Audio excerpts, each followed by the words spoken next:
पेश करने के लिए मेरा बेटा रुकनन अहमद राकिन आएंगे। वो तो मेरे जो शायरी था उसका नाम है करता हूँ तुमसे मोहब्बत या रब, करता हूँ तुमसे मोहब्बत या रब, करता हूँ तुमसे मोहब्बत या रब, जन्नत फरमाओ मुझे, ना दो मुझको आज़ाद कबर, माफ फरमाओ मुझे। तुम देते हो मुझे नियामत, मैं शुक्र करूँ हर वक्त। आपकी रसूल मुस्तफ़ा मोहम्मद, उनकी सुन्नत व नसीहत, मानने की दो हिदायत। या अल्लाह डर लगता है दोज़ख निहायत, या अल्लाह डर लगता है दोज़ख निहायत, या रब बचाओ दोज़ख से और दे दो जन्नत।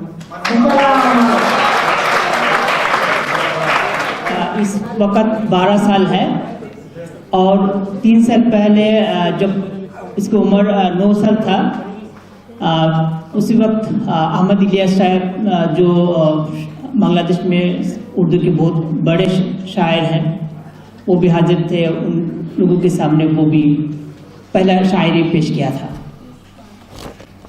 तो दुआ कीजिए उसके लिए। और इस वक्त आप लोगों के सामने शोभा उर्दू के 3 तालिबात सैयदा जासिया अली, रीना अख्तर और मासूमा ज्योति 3 आएंगे और वो इकबाल की शायरी बच्चे की दुआ तारुन से पढ़ेंगे।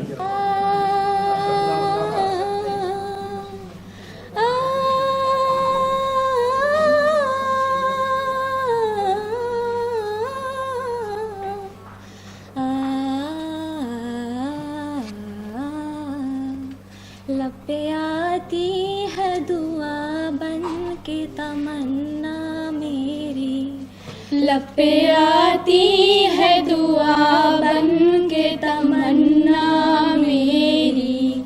जिंदगी शम्मा की सूरत हो खुदाया मेरी, जिंदगी शम्मा की सूरत हो खुदाया मेरी। लब पे आती है दुआ बन के तमन्ना मेरी, हो मेरे दम से यूं ही मेरे वतन की ज़ीनत, हो मेरे दम से यूं ही मेरे वतन की ज़ीनत। जिस तरह फूल से होती है चमन की ज़ीनत, जिस तरह फूल से होती है चमन की ज़ीनत।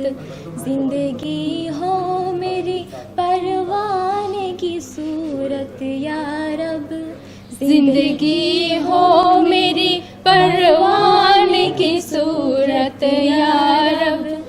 इल्म की शम्मा से हो मुझको मोहब्बत या रब, इल्म की शम्मा से हो मुझको मोहब्बत या रब। हो मेरा काम गरीबों की हिमायत करना, हो मेरा काम गरीबों की हिमायत करना। दर्दमंदों से ज़ईफ़ों से मोहब्बत करना, दर्दमंदों से ज़ईफ़ों से मोहब्बत करना। मेरे अल्लाह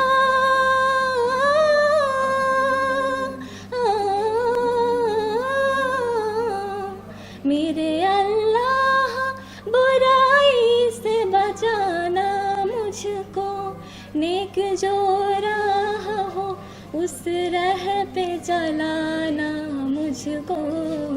मेरे अल्लाह बुराई से बचाना मुझको, नेक जो राह हो उस राह पे चलाना मुझको। शुक्रिया। इस वक्त आप लोगों के सामने शायरी लेकर आ रही है यास्मीन आलम। ईद मिलान बिछड़े हुए को बिछड़े हुए से मिलाए हैं, हर समत ईद जश्न मोहब्बत मनाए हैं, इंसानियत के पेंग मोहब्बत बढ़ाए हैं, मौसम हर एक उम्मीद को झूला झुलाए हैं, रौनक हर एक किसान के चेहरे पे आए हैं, हम सबको अपने घेरे में लेने के वास्ते बरसात आके खून के धारे चुराए हैं, शहजादी ये बहार की आमाद है बाग में, हर एक फूल राह में आके बिछाए है कितनी प्यारी प्यार भरी ईद की अदा, अपना समझ के सबको गले से लगाए है, सच पूछिए तो ये भी मोहब्बत का है सबूत, जो राय आपकी है वही राय मेरी है, ईद उल फितर की वाज़े शराफत तो देखिए, हर साल आके सबको गले से लगाए है, दीजिए दुआएं ईद की त्योहार को, नज़ीर एक भीड़ आज आपसे मिलने को आए हैं। शायरी पढ़ रही हूँ, पढ़ूंगी। छुपाए कब तक अब दिल में भला हम राज़े उल्फत को, छुपाए कब तक अब दिल में भला हम राज़े उल्फत को, कहाँ तक अब दीदा से बुझाए नर फुरकत को, हवा सूझे ओ दिल से दिल तो ए हमदम कबाब अपना, हवा सूझे ओ दिल से दिल तो ये हमदम कबाब अपना, नहीं सुनता ओ हाले दिल कहूँ किससे मुसीबत को, नहीं सुनता ओ हाले दिल कहूँ किससे मुसीबत को, ओ दिल जो मेरा हमदम था, ओ जान जो मुझको प्यारी थी, ओ दिल जो मेरा हमदम था, ओ जान जो मुझको प्यारी थी, हुए बर्बाद उल्फत में कहूँ क्या अपनी किस्मत को, हुए बर्बाद उल्फत में कहूँ क्या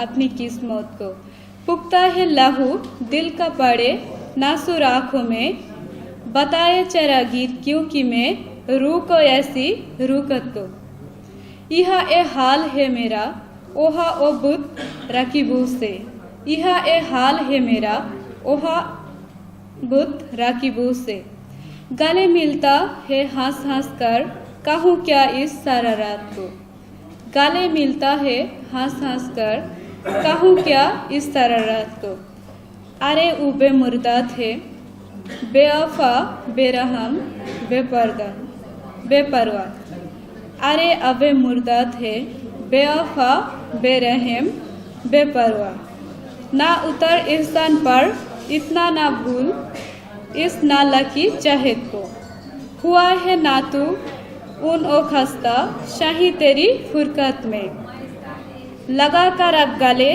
उसको मिटा दे सारी कुल्फत को, छुपाए कब तक अब दिल में भला हम राज़े उल्फत को। अस्सलाम वालेकुम। नवाबी खानदान के नवाब अहसनुल्लाह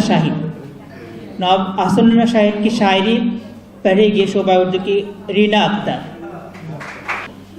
मेरा लिखा हुआ एक पोइट्री पढ़ रहे हैं, ये मेरा ढाका शहर में उर्दू संस्कृति किताब में है। पोइट्री का नाम जहांगीर नगर। ये तो ढाका शहर लेके लिखा हुआ, यही ढाका तो वही ढाका नहीं, बदल गया आज, कहाँ गया ये शहर का खूबसूरती साज, मुगल ब्रिटिश पाक जब आया, ढाका था राजधानी, साक्षी है कटरा किला बुरी गंगा का पानी, परदेश का मुसाफिर उनो आके किसे काम, 1 रुपया में 8 मन चावल ऐसा कम था दाम, मुगल अदब खाना पीना खानदानी बोलचाल, नाम भी था जहांगीर नगर, खूबसूरत था हाल, हरा गया टमटम आज चलता मोटर गाड़ी, रंगीला ये ढाका में है ऊंचा ऊंचा बाड़ी, मस्जिदों का शहर ढाका ऐसा कहाँ है, तारीख ये ढाका का ढके रहीसमय। ये तो ढके उर्दू में लिखा हुआ मेरा कविता। शुक्रिया। आखिरी लम्हा में हम है, तो इस वक्त ढाका के नवाब फैमिली के एक शख्स एक शायर सैयद तकी मोहम्मद बुड्ढन की एक नज़म ढाका करेगी हमारी तालिबा सैयदा जासिया अली। ढाका सैयद तकी मोहम्मद बुड्ढन की शायरी आप लोगों को सुनाएगी सैयदा जासिया अली। अस्सलाम वालेकुम, मैं सैयदा जासिया अली हूँ, ढाका यूनिवर्सिटी के शोबा उर्दू की तालिबा। अभी मैं बंगाली शायर सैयद तकी मोहम्मद बुड्ढन की एक शायरी पढ़ने की कोशिश करूँगी। मेरी उर्दू उतनी अच्छी नहीं है, फिर भी मैं कोशिश करूँगी। मुझसे कोई गलती हो जाए तो पहले से माफ़ी मांग लेती हूँ। ढाका नज़म सैयद तकी मोहम्मद बुड्ढन, पेशकश सैयदा जासिया अली। दो लफ्ज़ों में मुमकिन नहीं ढाका की कहानी, दो लफ्ज़ों में मुमकिन नहीं ढाका की कहानी। है शहर कादिमी तो क्या कायम है जवानी, है आहद अस्तातीर से रिश्ता इस शहर की, गर शरा करो इसकी तो हो जाए तोलानी। ये शहर है दरियाए बूढ़ी के किनारे, ये शहर है दरियाए बूढ़ी के किनारे। हर मौज में रूपोश है शाइस्ता कहानी। कहते हैं ये जंगल में चुपके से पड़ी थी, कहते हैं ये जंगल में चुपके से पड़ी थी। इस्लाम खान चिश्ती ने दिया रंग वो तवानी। तारीख के औरत बताते हैं कि ढाका सदियों से तमद्दुन का रहा मरकज़ फ़ानी। ये आलम में है मारूफ शहर मसाजिद, ये आलम में है मारूफ शहर मसाजिद। इस बाब में रोशन है बिन्त की निशानी।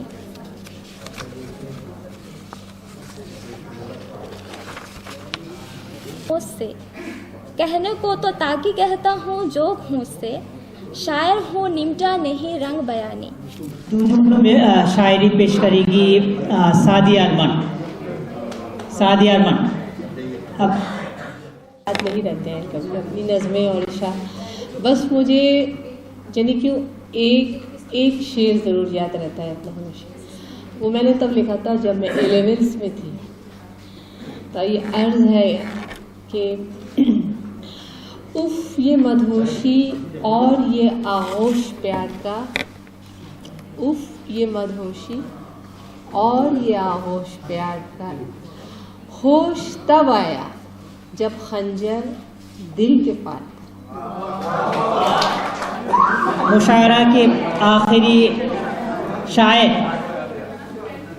ख्वाजा रेहान साहब। ख्वाजा रेहान साहब आपको बुलाते हैं, यह तशरीफ लाइए। रहीम अस्सलामु अलैकुम वरहमतुल्लाह। कुछ देर पहले यहाँ मेरे एक भाई, वो भाई बड़े शानदार नात पढ़ रहे थे, तो उन्हीं की इज्जत में मैं एक नात का 2 अशार पढ़ूंगा, सिर्फ ये आपकी इज्जत अफजाई के खातिर। बिस्मिल्लाहिर्रहमानिर्रहीम। न कहीं से दूर है मंजिले, ना कोई करीब की बात है। जिसे चाहे उसको नवाज दे, ये दरे हबीब की बात है। जिसे चाहे उसको नवाज दे।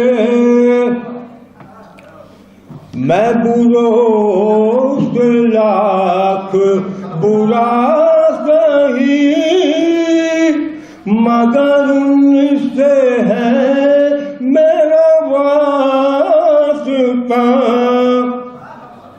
मेरे लाज रख ले मेरे खुदा,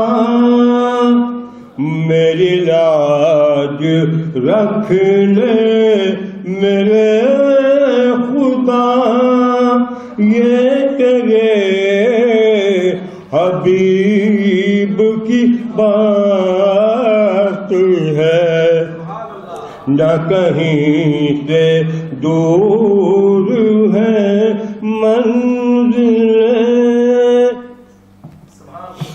शुक्रिया।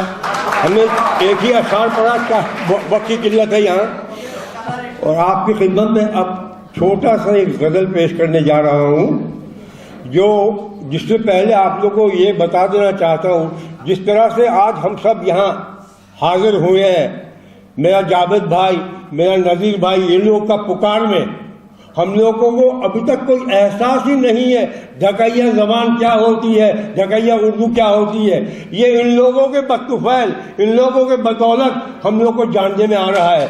हम लोग को चाहिए इन लोग का साथ हमेशा निभाना। इन लोगों का जिम्मेदारी, ये लोग फिर चले जाएंगे, कोई लंदन चले जाएंगे, कोई कनाडा चले जाएंगे, लेकिन इन लोगों का जिम्मा को हम लोग को उठाना है। और इसीलिए एक बात है,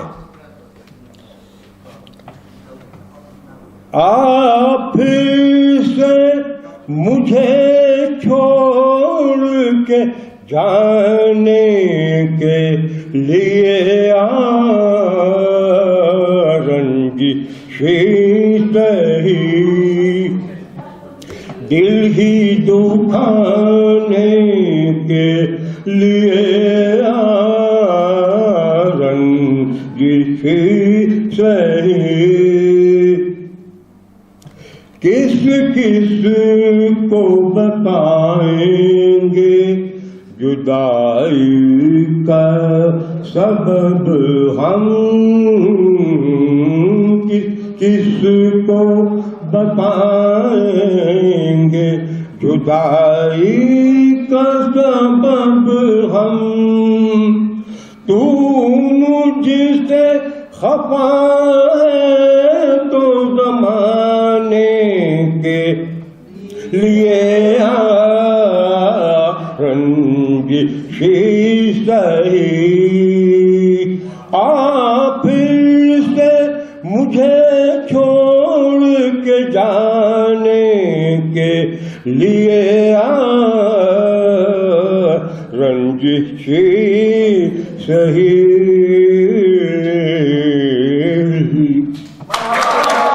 मुशायरा वो कभी नहीं खत्म होने वाला, अब एक के बाद दिगर आ रहा है। इस वक्त इंशाल्लाह और किसी को नहीं देंगे, हमारे एक मेहमान है अरशद कासिम और नदवी, वो आएंगे और अपनी शायरी पेश करेंगे। मैं यहाँ जब मेरी हाज़िरी हुई तो बहुत ही अच्छा लगा, और मैंने यहाँ अपनी तरक्की के लिए आया हूँ। यहाँ उन्वान दिया गया है उर्दू अदब व सकाफ़त की तरक्की में ढाका का नवाब ख़ानदान का क्या शराकत थी, क्या किरदार उनका रहा इस सिलसिले में।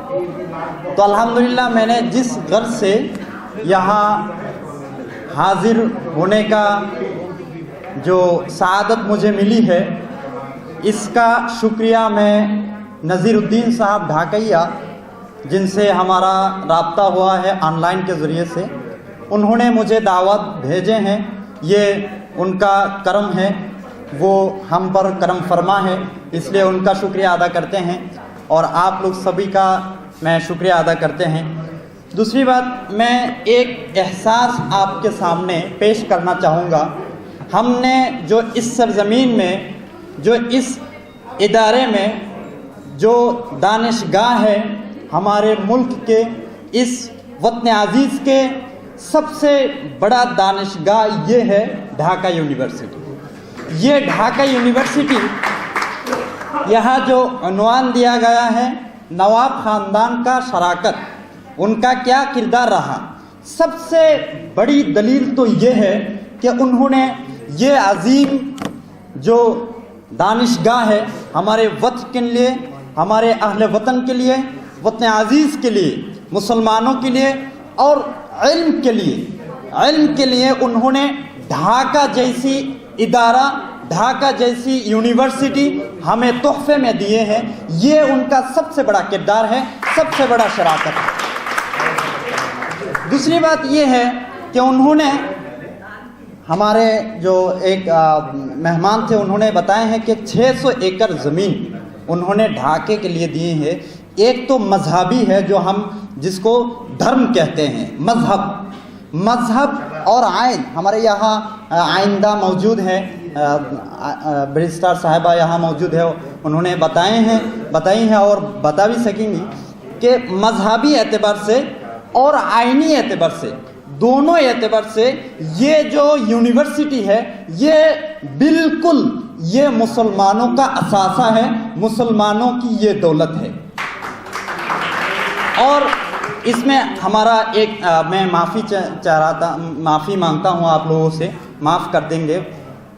और दूसरी बात है, ढाके में ये जो लोगो देख रहे हैं आप लोगों ने, इसमें लिखा हुआ है कि सत्येर जय सुनिश्चित, সম্ভবত এটাই তো, সত্যের জয় শিক্ষায় আলো আছে, এর আগে ছিল সত্যের জয় সুনিশ্চিত, আগে ছিল সত্যের জয় সুনিশ্চিত। এটা কোরআনের একটা আয়াত থেকে নেওয়া, পাশাপাশি শিক্ষায় আলো হাদিসের একটি খণ্ড অংশ থেকে নেওয়া, আল ইলমু নূরুন, সেখান থেকে। তো যাই হোক, मैं जो हुक्म हुआ है इसको तामील करते हुए, हमारा तो अशार नहीं है, 2-4 है वो मैं ढूंढ रहा था लेकिन नहीं मिल सका। एक शेर में अल्लामा इकबाल की तरफ मंसूब की जाती है, उसको मैं पढ़ता हूँ आप लोगों के सामने। मंजिल से आगे बढ़कर मंजिल तलाश कर, मंजिल से आगे बढ़कर मंजिल तलाश कर, मिल जाए तुझको दरिया तो समंदर तलाश कर। मंजिल से आगे बढ़कर मंजिल तलाश कर, मिल जाए तुझको दरिया तो समंदर तलाश कर। आप लोग समझ जाएंगे होंगे। हर शीशा टूट जाता है पत्थर की चोट से, कांच पाथर अथवा माटिर एक ढेलार माध्यमे भेंगे जाए। हर शीशा टूट जाता है पत्थर की चोट से, पत्थर ही टूट जाए वो शीशा तलाश कर, पत्थर ही टूट जाए वो शीशा तलाश कर। सिजदों से तेरे क्या हुआ, सिजदों से तेरे क्या हुआ, सदियां गुजर गए, सिजदों से तेरे क्या हुआ, सदियां गुजर गए, दुनिया तेरी बदल दे वो सिजदा तलाश कर, दुनिया तेरी बदल दे वो सिजदा तलाश कर। बहुत बहुत शुक्रिया। अस्सलामु अलैकुम, सब लोग कैसे हैं? मुझे उर्दू মানে अच्छी तरह बोलना नहीं आता। আমরা ঢাকা আমাদের গর্ব, এটা দিয়ে শুরু করতে চাচ্ছি। এখানে যে এসে সবচেয়ে বেশি ভালো লেগেছে যে জিনিসটা আমাদের কাছে, এখানে যেটা ভালো লেগেছে সেটা হচ্ছে আমাদের ঢাকাইয়া উর্দু যেটা চর্চা করা হচ্ছে। আমি একটা জিনিস রিকোয়েস্ট করতে চাচ্ছি, এখানে যাতে নাট্য চর্চা করা হয়, এই ভাষাটা নিয়ে যাতে নাট্য চর্চা করা হয়। নাট্য চর্চা আমরা যখন ছোট ছিলাম তখন বলা হতো যে যদি বাংলা ভাষা শুদ্ধ করে বলতে চাও, শিখতে চাও, তাহলে সুন্দর করে নাটক দেখো, বাংলা নাটক দেখো। আগে বাংলা নাটকের ভাষা ছিল এত সুন্দর যে ভাষাটা বাংলা শিখতে হলে বাংলা নাটক শিখতে বলা হতো, এর জন্য বিভিন্ন ধরনের থিয়েটার করা হতো। তো ঢাকাইয়া উর্দু যেটা যদি আমরা চর্চা করতে চাই তাহলে কি করা উচিত, এই ভাষাটা দিয়ে আমাদের নাট্য চর্চা করা উচিত এবং সেটা শালীনতার সাথেও করা যায়। যদি এখানে কোনো সুযোগ থাকে, ঢাকা ইউনিভার্সিটির যেখানে এখানে থিয়েটারে ইচ্ছা করলে এটা করা যায়। আমি যেহেতু কুকিং শো করি, আমার কাজ হচ্ছে পুরান ঢাকার খাবারকে প্রমোট করা। পুরান ঢাকার খাবারের উপর বই লেখা আছে আমার একটি, আদি ঢাকাইয়া খানাপিনা, 400 বছরের ইতিহাস সহ এখানে তুলে ধরা হয়েছে। আর বইটি করতে আমাকে সম্পূর্ণ সহযোগিতা করেছিল রফিকুল ইসলাম ভাই। আর এই বইটি ছিল আমার জীবনের সবচেয়ে বড় পাওয়া। এরপর একটি বই লিখেছি আমি, মাছভোগ, যেটা ছিল ওয়ার্ল্ড ফিশের একটা প্রজেক্ট, শুধু মাছ, বাংলাদেশের সব মাছ নিয়ে লেখা। ওখানে মাছের ফুড ভ্যালু ছিল, সব সহ লেখা ছিল। আর কথাটা বলার উদ্দেশ্য, আমার যে পুরান ঢাকার যে খাবারের বইটা, সেটা হচ্ছে আমার জীবনের সবচেয়ে বড় পাওয়া, যেহেতু আমি পুরান ঢাকার একটা মেয়ে। আর আমি চাচ্ছি পুরান ঢাকার খাবারটা যেভাবে হচ্ছে, প্রমোট হচ্ছে, অনেক বেশি প্রমোট হচ্ছে, এরকম যদি ভাষাটাও প্রমোট হতো। আমরা কিন্তু সাহস পাই না। আমি মিডিয়াতে এক প্রডিউসারের সাথে কথা বলেছিলাম, আমি যেহেতু কুকিং শো করি টিভিতে, কথা বলেছিলাম যে আমি উর্দু ভাষায়, মানে আমাদের ঢাকায় উর্দু ভাষায় একটা শো করতে চাই। তখন বলছে আপনার শো করতে গেলে আমার চাকরি চলে যাবে, তখন বলবে আপনি কি রাজাকার। খুবই ফেড আপ আমি যে আমাদের এই ভাষাটাকে এত বেশি ভুল ধারণা, যে বলা হয় যে, যদিও যে এই প্রোগ্রামগুলোতে আসলে অনেকে বলে, কমেন্টস করে যে এটা হচ্ছে রাজাকারদের প্রোগ্রাম। তো না, এই যে আমাদের ভ্রান্ত ধারণা, এটা থেকে বের হয়ে যাওয়া উচিত এবং সবাইকে বের করা উচিত। এটার জন্য যে সহযোগিতাটা করতে পারে আমাদের যদি ঢাকা ইউনিভার্সিটিতে এরকম কিছু করা যায় যে ঢাকাইয়া উর্দু ভাষায় যদি নাট্যচর্চা করা যায় ছোট করে জাস্ট 15 মিনিটের 10 মিনিটের, তাহলে কিন্তু অনেক বেশি উপকৃত হতো, এটা কিন্তু অনেক বেশি প্রমোট হতো। তখন এই ভাষাটা, এই কথাটা আর আসতো না যে এটা কেন আমরা বাংলা ভাষার জন্য যুদ্ধ করেছি, রাষ্ট্রভাষার জন্য যুদ্ধ করেছি, এখন কেন আমরা আবার উর্দুতে কথা বলবো? উর্দু তো আমাদের রক্তে ছিল, তাই না? জন্মের পর থেকে কিন্তু মা, নানি, খালা সবাইকে উর্দুতে কথা বলতে শুনেছি, হামুকা তমুকাই ভাষায় বলে আসছি ছোটবেলা থেকে।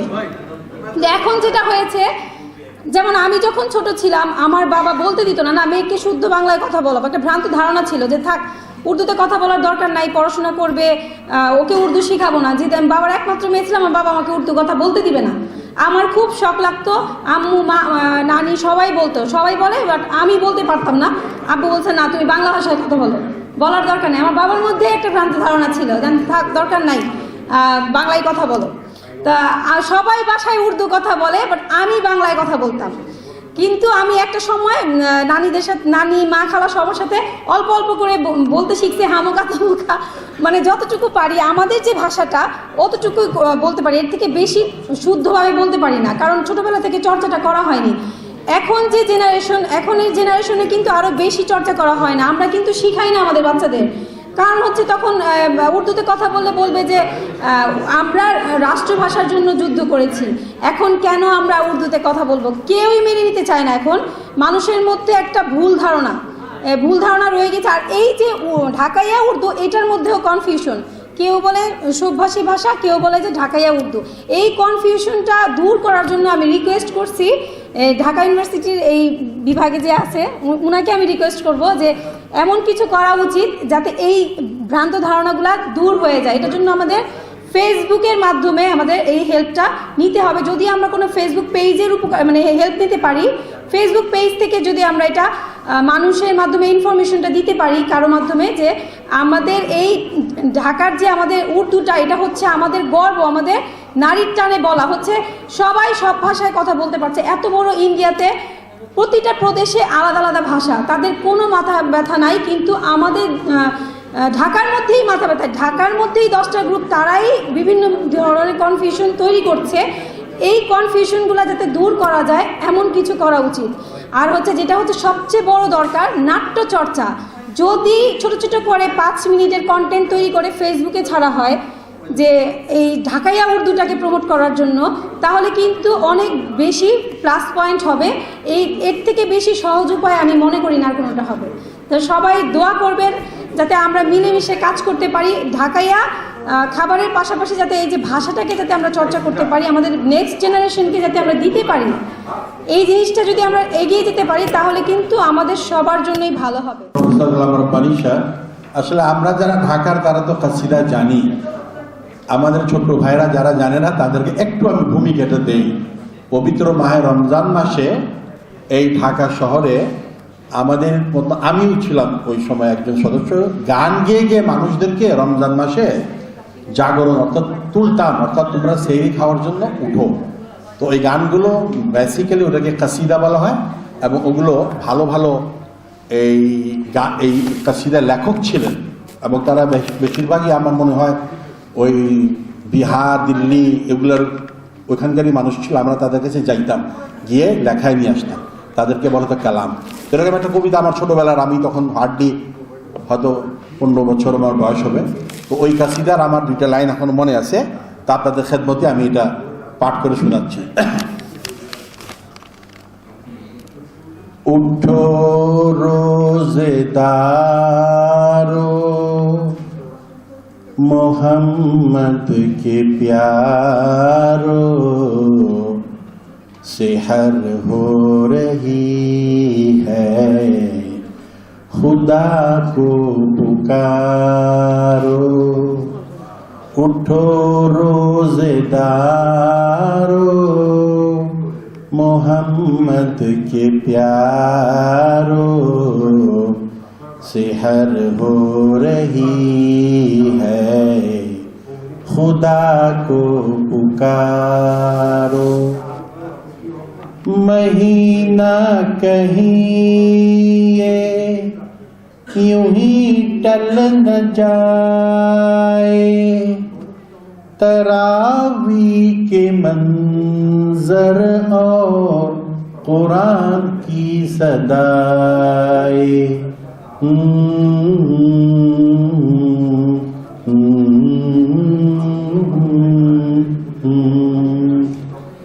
महीना कहीं है यूं ही टल न जाए, तरावी के मंजर और कुरान की सदाए। उठो तुम भी झोली को रहमत से भर लो, उठो तुम भी झोली को रहमत से भर लो। ये रहमत खुदा की गले से लगा लो। उठो रोजेदारो मोहम्मद के प्यारो, सेहर हो रही है खुदा को पुकारो। शुक्रिया। মাতৃভাষা দিয়ে শেষ করি। এতক্ষণ উর্দু আমরা বলেছি, আমার নিজের মাতৃভাষা যেহেতু বাংলা। আমি যারা এই অনুষ্ঠানে বিকাল থেকে এখন পর্যন্ত সময় দিয়েছেন তাদেরকে ঢাকাইয়া উর্দু জুবান এবং সাহিত্য গবেষণা কেন্দ্রের পক্ষ থেকে অনেক অনেক কৃতজ্ঞতা প্রকাশ করছি। সেই সাথে আমাদের সভাপতি ছিলেন আবু হুরায়রা সাহেব, এখানে ফান্ডিং করেছেন নাজির ভাই, জাবিদ ভাই, ওনাদের জন্য কৃতজ্ঞতা। এবং সার্বিক তত্ত্বাবধানে এই প্রোগ্রামটাকে সাকসেসফুল করার পিছনে সবচেয়ে বেশি যিনি মেহনত করেছেন উনি হলেন রফিকুল ইসলাম ভাই, ওনার জন্য অবশ্যই তালি হতে পারে। এছাড়া আমাদেরকে সুন্দর একটা প্রবন্ধ শুনিয়ে এই বিষয়টাকে অনেক সমৃদ্ধ করেছেন, আজকের সেমিনারটিকে সমৃদ্ধ করেছেন জাতীয় জাদুঘরের সাবেক ডাইরেক্টর ডক্টর আলমগীর সাহেব, ওনাকেও আমাদের পক্ষ থেকে মোবারকবাদ। সুন্দর স্পিচ, সুন্দর বক্তব্য, যার বক্তব্য শুনে আমরা মুগ্ধ হয়েছি। আমি আজ বলবো যে দুজনের বক্তব্য আমরা খুব স্পেশালি আমার কাছে অনেক ভালো লেগেছে। সবার বক্তব্য ভালো হয়েছে। একজন হলেন সাদিয়া আরমান, ওনার জন্য তালি হবে। আরেকজন হল খাজা রেহান, ওনাদের বক্তৃতা আমরা খুব সুন্দর শুনেছি। আর এখানে যারা উপস্থিত সামনে আছেন তাদেরকে যদি এখানে ডায়াসে নিয়ে আসা হতো, ওনারাও অনেক কথা বলতে পারতেন। আমাদের ভালো লাগতো যদি ওনাদেরকেও সময় দেওয়া যেত, কিন্তু আমাদের